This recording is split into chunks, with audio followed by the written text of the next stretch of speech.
Welcome to Beyond Business Barriers, powered by insights, driven by strategy, and yes, assisted by AI. I'm your host, Roy McEwen, and today's episode is part of a special series where we sit down with industry leaders to dig into what's working, what's not, and what the future holds. I'm excited to have Chris with us today. Chris, glad to have you here. Let's kick things off with a quick intro. Can you tell us who you are and where our listeners can find you online, sir? Yeah, thanks, Roy. I'm excited to be here and excited to be chatting with you today. My Instagram is the Chris Alexander. Most of my socials are the Chris Alexander, so people can find me there, or they can find my business at Prescient. That's PRSCNT. And if you look that up, I'm sure you'll find us. Oh, yes, we were very easy to find, and I went and checked out all your socials. Very well done, too, I I should say. appreciate it. Thank you. So let's start at the top, going a little deeper. What's your role at the company, and how does it connect to Chris's Yes. bigger vision you're working towards? Yeah, so I'm the CEO and founder of Prescient. We are a social media talent agency. We represent content creators, celebrities, athletes, musicians, and the like, and help them book brand partnerships with their dream brands. And it's a really fun job. We spoke briefly before, and I know you enjoy what you do, and you put your heart and soul into it. So that makes it even more important that I listen to what you have to say. So if I was to shadow you for a day, Chris, follow you around, what would our listeners see in your day-to-day activities? Yeah, without getting too much into the tedium of it, the key things they'll see me do is, get into a lot of emails. But mainly I am focused on essentially every aspect of my business, from all of the finance and bookkeeping. You will see me get into our CRM quite a bit, do quite a lot of prospecting of different agencies and brands that I know are booking partnerships with content creators. You'll see me do quite a bit of outreach for some of our other initiatives that we're working on, whether that's on the PR side, which some of my clients for better or worse, need me to do for them. But also, maintaining a lot of the core business functions, accounts receivable, accounts payable. As a solopreneur, you have your hand in pretty much everything and need to be knowledgeable on all facets of your business. So you'll see me wear a lot of hats, that's for sure. Um, and the nice part about this is being your own boss means flexibility. So you'll also see me be able to do things throughout the day where I'm working on my own schedule, so I can make food for my kid when they get home from school, or take care of something for my wife if she forgets something, because we live right around the corner from her work. So it's nice to be your own boss, and it's nice to have the flexibility to take care of life as it comes at you. And you are an organized individual, I can tell. And that, are you a chauffeur also? Actually, fortunately, only for sports. Oh, wow. My wife's actually a teacher, so the school that she teaches at is, I mean, literally a 2-minute walk. I can actually see it through a couple of houses across the way from us here. So, no, we're fortunate to live super, super close to her work, and the kids walk, and the only place they can't walk is to sports practices. So that's the chauffeuring. Oh yeah, that's the dad chauffeur. I can appreciate that. So let's business oriented question. Want to go too far off track there. What's been shifting in your industry lately that's really caught your attention, Chris? And like what's one operational bottleneck that keeps coming up? Oh man, I feel like there's a lot of things that constantly shift in this business, whether that is, the social media site du jour, whether TikTok is or isn't getting banned, if how the algorithms play out, whether that's on Instagram, YouTube, TikTok, and how that impacts the reach and metrics of the talent I represent. Those are always things that we kind of just have in the back of our mind and have an eye on. And since I came into this industry right at the advent of COVID, was when I started doing this business at my previous agency. The the just slow roll of unprecedented thing after unprecedented thing. It keeps you on your toes. So I feel like there's a lot of cultural moments and things in the zeitgeist that have just sort of come up. So I haven't, it's hard to catch me off guard these days. I'll say that much. Doesn't surprise you? No, no Yeah, surprise. no surprises. No surprises. And, oftentimes, the things in the industry that I guess more specifically that are shifting right now, and I feel like this impacts a lot of people is the economic uncertainty is probably the key thing that everyone's got their eye on, and what that means for product availability, marketing budgets, and how that's going to impact people's advertising strategies, or financial constraints that'll impact how they're prioritizing where they're spending marketing dollars, or maybe freezing marketing spend altogether, in which case that's a whole other conundrum. But I think that's the big one that we're seeing, is that people are either tightening their purse strings or leaning into it a little bit. Is like, hey, we need to ramp it up and we got to push through this. Just like we've pushed through everything in the last 5 years of all, like you said, these unprecedented thing after unprecedented thing that has kind of come about. So I know that's a big one, and I think that's a big one for everybody. So, well, you look at the numbers. You're attentive to the numbers. So, the metrics or indicators when you're going to track. What are you tracking closely right now? Like, what gets the spotlight? Yeah. Key things for us that we're always looking at on the micro level. I'm looking at my talents metrics, right? I'm looking at their engagement rates, follower growth or follower shrink. I'm looking at how often they're posting. I'm looking at what that means in terms of engagement for their audience, as far as like social listening and stuff goes, which is a little bit more qualitative and not so much quantitative. Um, but things of that nature, I really keep my eye on the individual level for the talent I represent. Um, on a business level, I have spent, like I said, a lot of time in our CRM. So one of the things I look at quite a bit are email engagement rates, clicks, opens, replies, that sort of thing. Um, and then average length of deal time, time to close, the sort of stuff that is a little bit more on the salesy side of things, because like I said, lots of hats.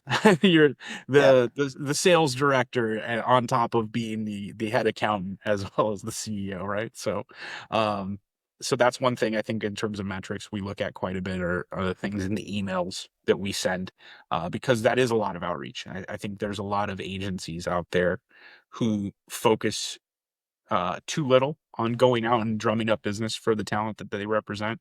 It's a core complaint of things that I hear from people, is that you know there's a lot of agencies that are very happy to hey, we'll take your inbounds, we'll answer those emails, we'll negotiate them for you, um, and they'll collect their 20%. But it's hard to justify that kind of almost like rent seeking behavior when you're just sitting back and waiting for the business to come to you. And we don't do that here. I shouldn't say I do. I don't do that here. I'm very proactive, sending out dozens of emails a day on behalf of all of our clients, and making sure that people are um, represented well, and try to get out there for them to try to drum up business more so than what they would have had if we just sat here. Now, with that in mind, um, are there any trends or data points shaping your strategy today? In terms of Yeah, so I think in terms of our open email stuff that we do, open rates, reply rates, that sort of thing, those are the ones that I'm constantly thinking about. Meetings a week, that's the big one. Is that it's one thing to do things via email; it's a whole other thing to get FaceTime with someone, Right. have a conversation, and learn what's important to them as they're going about running the campaigns and working with the brands that they work with, or on the brand side, what's important for them to see in terms of, is that conversions, is it awareness, is it just a broad, hey, like we want to associate with one of your creators, and you know get their authenticity of their audience and have that be you know co-opted so that we can kind of have that association. it really just changes and it depends company to company. I think more often than not we're seeing people that want conversions, so that's a key thing we're seeing on our end of, my creators that work on platforms like LTK, or that have their own e-commerce, that they are, selling different SKUs and products that they've developed or have co-branded with a particular company, who's able to sell, because that's a invaluable asset for brands that want to work with content creators. Um, Over and above everything else, they really want to see people who convert. So we're keeping an eye on that. But on our end, we want to see, how many meetings we're getting a week, what kind of FaceTime we're doing. There's some granular stuff on that level too that I like to look at. I like to talk less than the other person. This is unusual for me. Usually, I'm doing a lot of the listening. Oh no, this is the easy part. This is great. So now, when you see something with one of your clients, for example, and you see something change with them, does it ever nudge you into rethinking your growth strategy? Do you see that if it works for them, maybe I can, because usually you do it for them before you do it for yourself. Do you ever see that happen? Yeah, I think there's some things where we see, hey, what works and what doesn't, right? And if we're talking about things that work on social media, um, we try to, follow our own advice when we tell people, hey, this is what you should be doing. If you should be posting every day. Um, you should be active on the accounts you care about and growing your audience there, interacting with like-minded people that have the audience that you want to have, and engaging with them directly, because their followers are the followers that you want, and those people will come over if they see you engaging. So there's things like that, that I think, we try to keep an eye on. The more people you get, the harder that is. It's hard to be everywhere all at once and service everyone in that way. It's a tough business to scale in that sense, just because you're kind of rate limited by time and availability. So um, that would be something I'd say is like we try to keep an eye on people's, individual metrics that way, and like get more of like a top down view of what they're doing in terms of posting frequency. And we have some tools we use for that. But No, I I'm think not it's just, asking for trade secrets. I don't no, of want trade course. secrets. Yeah, no trade secrets here today.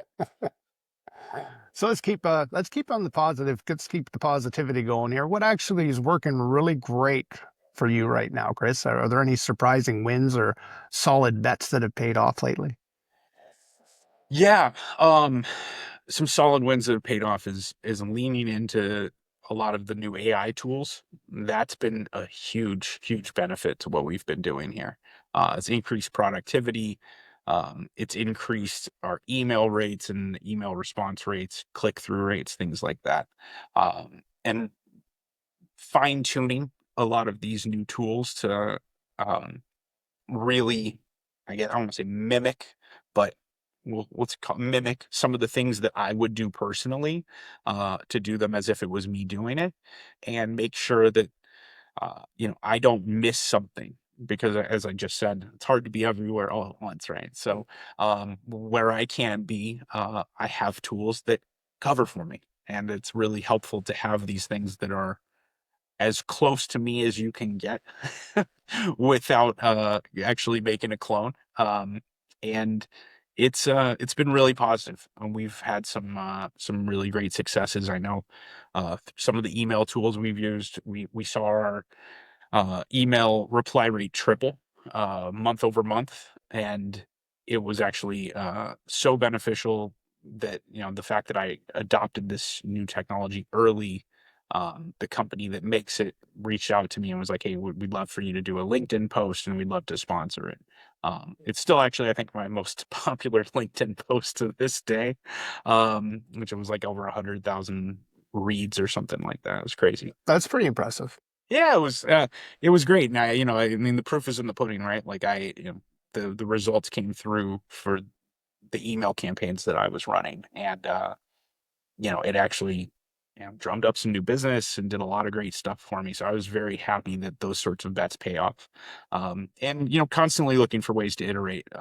We really try to lean into the AI thing, especially it's being myself. Um, you have to be efficient, right? Well, that's just it. You know how to things function, you know how they work, but then you have to focus on the efficiency factor, right?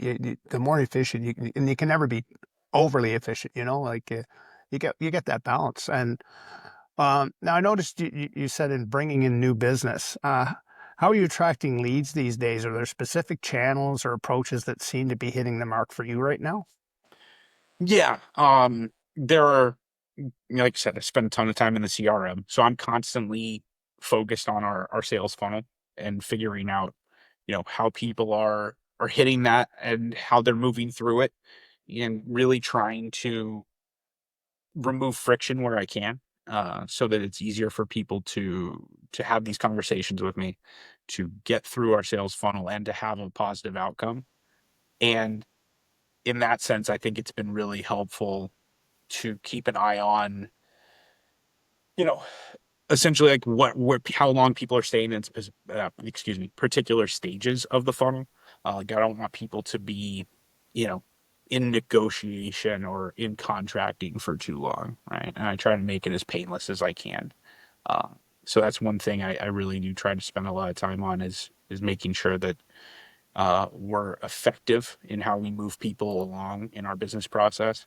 The other thing I think that's been really great for tracking is, having very light and few, I should say, deal stages so that it doesn't get overly cumbersome. Like we're not too granular in how we're tracking those specific things. And I'm fortunate that I think this industry, has a pretty linear way the business is done, that doesn't vary too much, where you have to have these really eclectic, but like kind of like a choose your own adventure esque types of stages in your Right. sales funnel. So it keeps it simple, and it's simplicity is nice. Okay, if you had to name one area where you spend the most time and effort to gain that momentum, because momentum is so important once you get going, what would it be? Well, prospecting, that's always the thing. Is it's constantly who's working. How do we identify the brands that are spending, right? And that is, I think, the thing that keeps me up at night the most.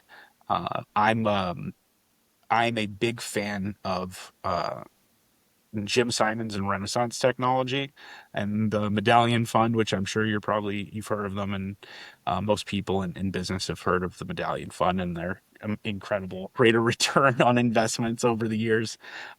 So I really am in the like how do we cut through the noise? What are the signals that are telling us that brands are ready to work with the creators, and how do we hit them at the exact right moment that they need to be they need to be nudged, right? How do we slide into their inbox or into their DMs at exactly the right moment to secure a partnership and know that, with some degree of certainty, they're ready to spend.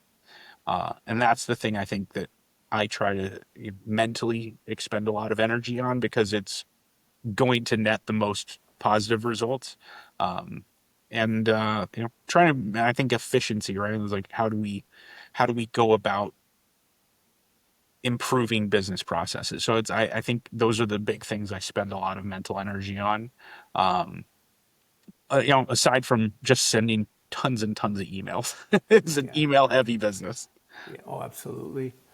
So, well, now let's fast forward here. Sure. Let's go 6 to 12 months ahead. We're time travelers now, Chris. Yeah. What would success look like to you when you're looking to, and what you're looking to celebrate for in the rest of 2025 and into 2026? Yeah. The big one is, you know, mid six figure revenues for all of my creators. That's what I want, is brand partnership deals in the mid six figures for everyone.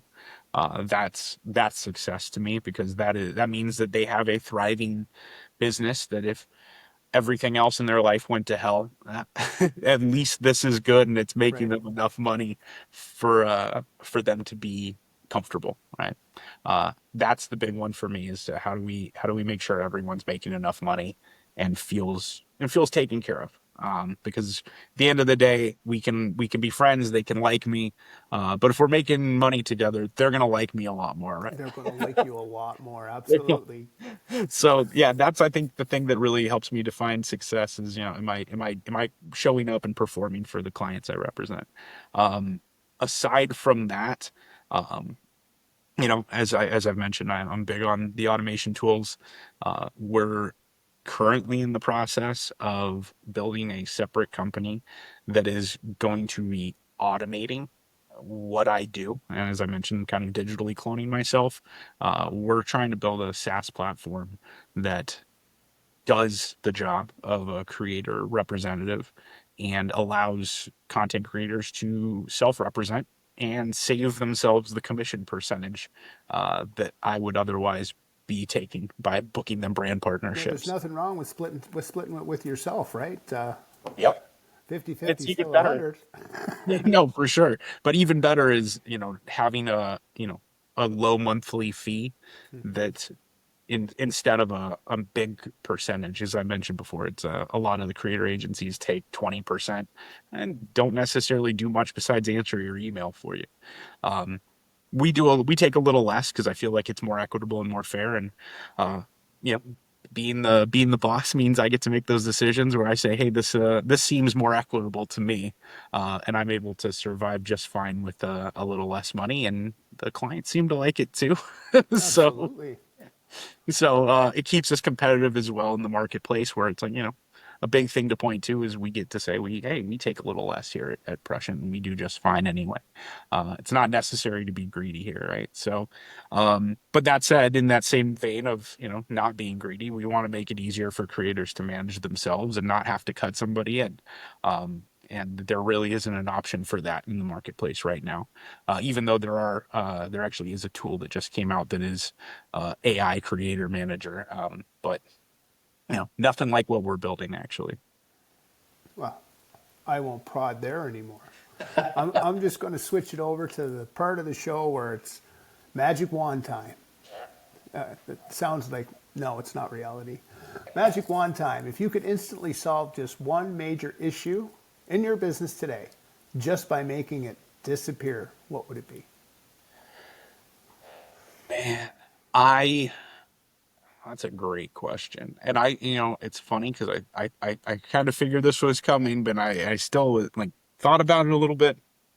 And I think the one big issue uh that I would love to fix is just making sure that creators and our people are really good about it. The people I represent don't do this too often, but it's more of a thing like that has given, I guess, the industry as a whole kind of like a bad rep is that there's the lowest common denominator kind of drags down perception, and you see some things where it's like the influencers in the wild type thing. So if you've seen that account on social media, there's this I don't know, almost there's such a low barrier to entry to be a content creator, that anyone thinks they can do it, right? And it's evidenced by like kids think they all want to be YouTubers, right?